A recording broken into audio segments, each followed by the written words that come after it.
नमस्कार। कहानी कमल में आपका स्वागत है। आइए आज सुनते हैं मशहूर कथाकार अजय प्रजापति जी की कहानी। शुरू करने से पहले एक बात कहना चाहूँगी। किसी भी कहानी की आत्मा या सार कह लीजिए, कहानी के अंतिम भाग में ही होता है। अतः कहानी के वास्तविक आनंद लेने के लिए उसे पूरा सुने और आनंद लें। रचना पसंद आए तो लाइक करें, कमेंट करके अवश्य बताएं कि कहानी आपको कैसी लगी। चैनल पर नए हैं तो ज़रूर सब्सक्राइब कर मुझे सपोर्ट करें। तो आइए सुनते हैं आज की कहानी, जिसका शीर्षक है फर्क। पूनम जैसे ही अपनी सहेली सानू के घर से बाहर आई, देखा सानू की 5 वर्षीय बेटी बरामदे में बैठी खाना खा रही है और एक बड़ा सा कुत्ता उसके पास आकर खड़ा हुआ है। कहीं बच्ची पर झपट न पड़े, इस डर से वह पास पड़े डंडे को उठा हट हट करती हुई कुत्ते को भगाने लगी। आवाज़ सुनकर सानू भी बाहर आ गई और दौड़कर अपनी सहेली का हाथ पकड़ती हुई बोली, नहीं पूनम नहीं, इसे मत मारो। क्यों न मारो? क्या पता कहीं यह तुम्हारी बेटी पर झपट ही पड़े, काट ही ले। नहीं, मैं नहीं मानती हूँ। ऐसा कुछ भी नहीं होगा। इससे डरो मत। कुत्ते सिर्फ उन्हें काटते हैं जिन पर इन्हें चोर बदमाश होने का शक होता है। मासूम और लाचार लोगों को ये कभी नहीं काटते। ऐसे लोगों को काटते हैं तो आदमी काटते हैं, कुत्ते नहीं। इसलिए डरना ही है तो आदमी से डरो, सावधान रहना है तो आदमी से रहो। बिल्कुल सामान्य सी घटना पर इतनी गहरी प्रतिक्रिया एवं कुत्ते तथा इंसान की फितरत का ऐसा विश्लेषण सुन मैं हक्की बक्की रह गई। उसे लगा ऐसी व्याख्या तो वही कर सकता है जिसने जिंदगी में गहरी चोट खाई हो या कि जिसके सीने में कोई गहरा राज दफन हो। सारा कुछ जानने को बेचैन हो उठी वह कुरेदना प्रारंभ कर दिया और तब सानू ने अपनी जिंदगी के उस पन्ने को कुछ इस तरह खोला। बात तब की है जब मैं इंटर में पढ़ती थी। एक बार मेरी माँ की तबीयत इतनी खराब हुई कि महीनों ठीक नहीं हो पाई। मैंने घबराकर अपनी पड़ोसन आंटी से राय ली। स्थानीय डॉक्टर के बेअसर इलाज को देखते हुए उन्होंने तुरंत अस्पताल ले जाने की राय दी। क्या करती, आर्थिक तंगी के बावजूद दौड़ पड़ी अस्पताल की ओर। पेशेंट की खराब हालत देखकर डॉक्टर ने तुरंत एडमिट कर लिया। दिन भर की भाग दौड़ के बाद जब शाम में वापस आई, घर का सन्नाटा मुझे भूत की तरह दबोचने लगा। लाख प्रयत्न के बावजूद भी पढ़ने में मन ही नहीं लगा पाई, जबकि इंटर की परीक्षाएं सर पर सवार थी। मेरी यह बेचैनी स्वाभाविक भी थी। माँ के सिवा और कोई था भी नहीं मेरा इस दुनिया में। पिता का सहारा तो तभी छिन गया था जब मैं मात्र 10 साल की थी, वह भी सिर्फ 3 दिनों की बीमारी में। उन्हें खूब जोरों से बुखार चढ़ा, उल्टी दस्त प्रारंभ हुए और देखते ही देखते मेरी आंखों के सामने ही सब कुछ खत्म हो गया। तभी से बीमारी शब्द से ही मेरी आंखों में मौत नाचने लगती है। मौत की उसी परछाई को महसूस करती रीडिंग टेबल पर सर गड़ाए परेशान हो रही थी कि तभी किसी कुत्ते के रोने की डरावनी आवाज़ रात के सन्नाटे को चीरती हुई मेरे कानों में पहुंची। अब तो और भी ज़्यादा खौफजदा हो उठी। दौड़कर माँ के पास पहुंच जाऊं ऐसा लगने लगा। ठीक तभी दरवाजे पर दस्तक पड़ी। कौन होगा इस वक्त, इतनी रात गए? मेरी नज़र घड़ी की ओर गई। रात के 10 बज रहे थे। खिड़की से झांका, आंटी का बड़ा बेटा पवन था। आज माँ को भर्ती करवाने यही साथ गया था।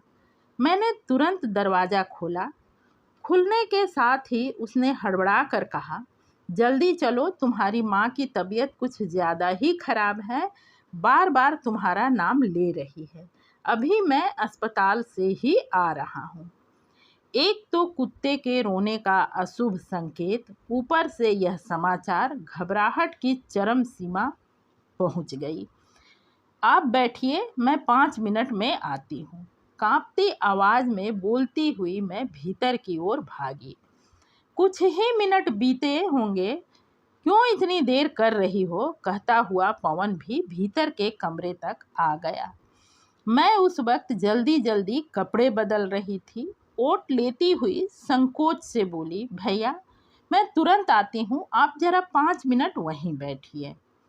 पवन एक पल ठिठक कर वहां से हट गया। मुझे उसका इस तरह बेडरूम तक चला आना बुरा तो लगा, मगर यह सोच मन को समझा लिया कि बेख्याली में कभी कभी ऐसा हो जाता है।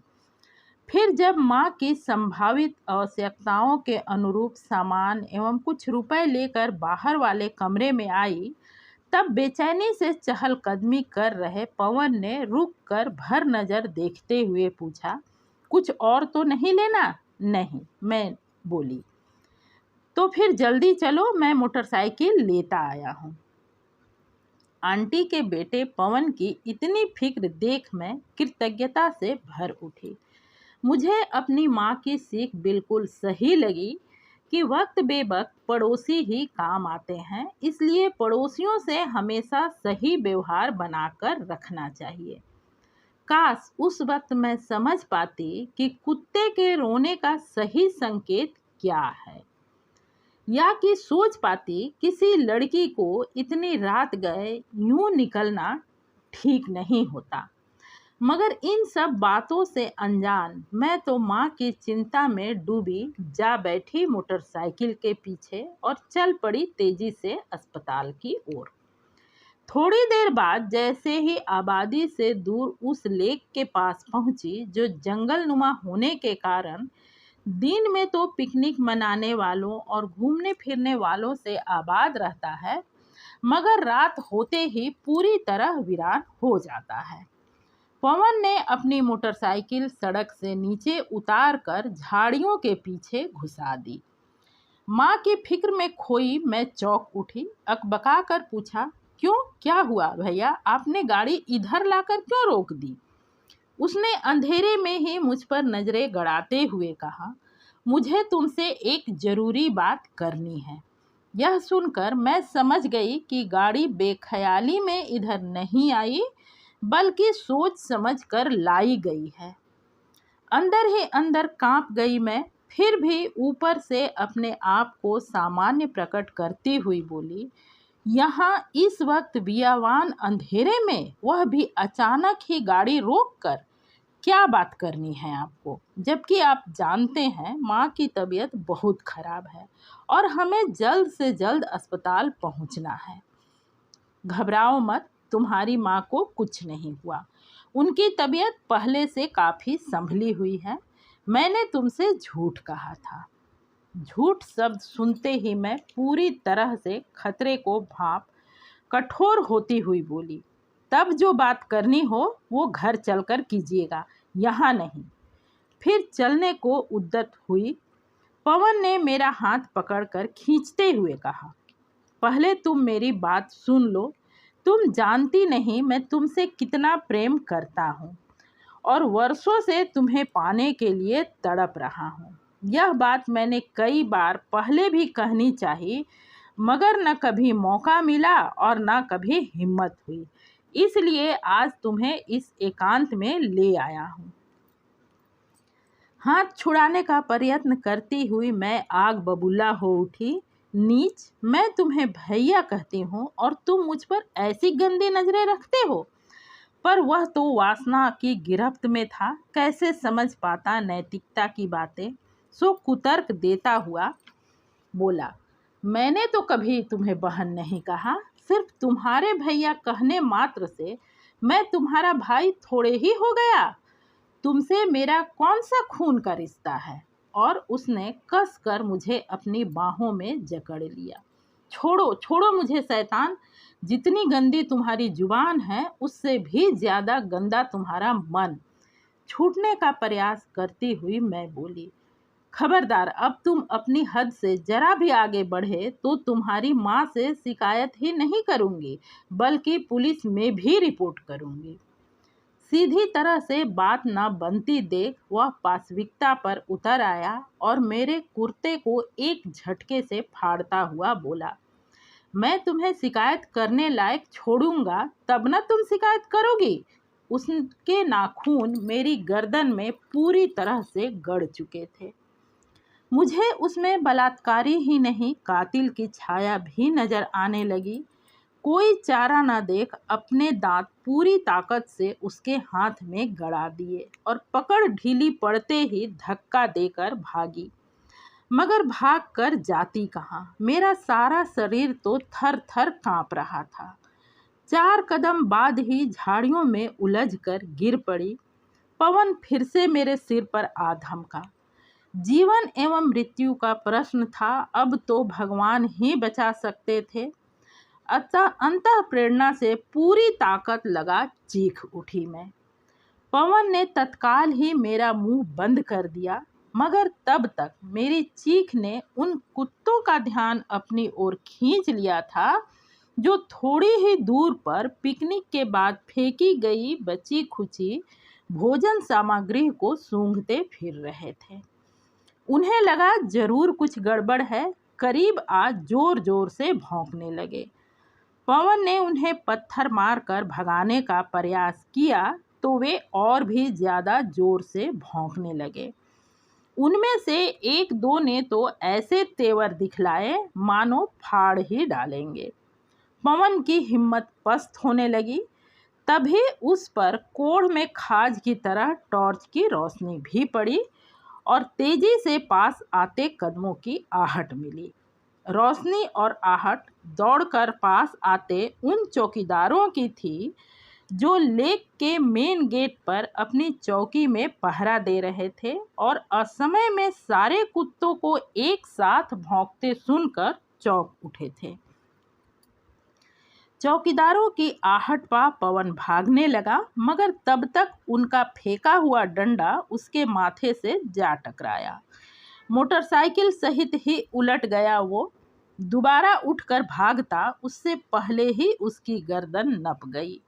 पहले तो उसने आप को छुड़ाने के लिए ताकत आजमाने की कोशिश की, पर जब डंडे बरसने लगे तो जल्द ही पस्त हो गया। गिड़गिड़ाकर हाथ पैर जोड़ने लगा, पर वे कहाँ छोड़ने वाले थे। पटक कर पास ही पड़ी मेरी चुन्नी से उसके हाथ पैर बांध दिए।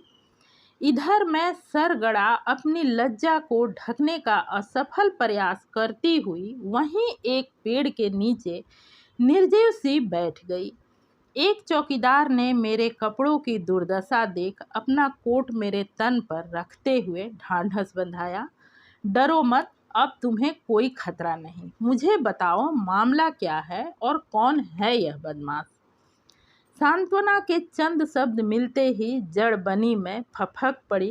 क्या बोलूं मैं, इस वक्त कुछ बोला नहीं जा रहा। इतनी खौफनाक यातना के दौर से गुजरी हूँ कि उसके सदमे से उबर नहीं पा रही हूँ।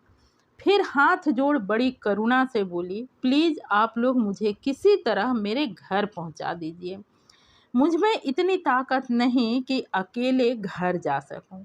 और जहाँ तक इस नवयुवक का सवाल है, यह मेरे पड़ोस में ही रहता है। मैं इसके साथ अस्पताल में भर्ती अपनी बीमार माँ के पास जा रही थी, पर इसने बीच रास्ते में ही मेरे साथ दुर्व्यवहार कर मुझे ही नहीं मेरे विश्वास को भी लहूलुहान कर दिया है। फिर थोड़ा रुककर बड़े अफसोस से बोली, इसे इतने वर्षों से मैं भैया कहती आ रही हूँ, मगर आज ये मुझे कुत्ता नजर आ रहा है, सिर्फ कुत्ता। और वे जिन्हें सारी दुनिया कुत्ता कहती है मुझे मेरे भाई लग रहे हैं। अगर आज ये नहीं होते तो न मेरी इज्जत बचती और न मेरी जान। कहकर मैं और भी ज़्यादा जोर से रोने लगी। ऐसी प्रतिक्रिया पर भौचक्के हो चौकीदार ने अपने कुत्तों की ओर देखा, जिन्होंने अब भौंकना बंद कर दिया था और टकटकी लगाए मेरी ओर ही देखे जा रहे थे, मानो मेरे चुप होने का इंतजार कर रहे हों। समाप्त। पूरी कहानी सुनने के लिए दिल से धन्यवाद। चैनल को सब्सक्राइब करना बिल्कुल ना भूलें।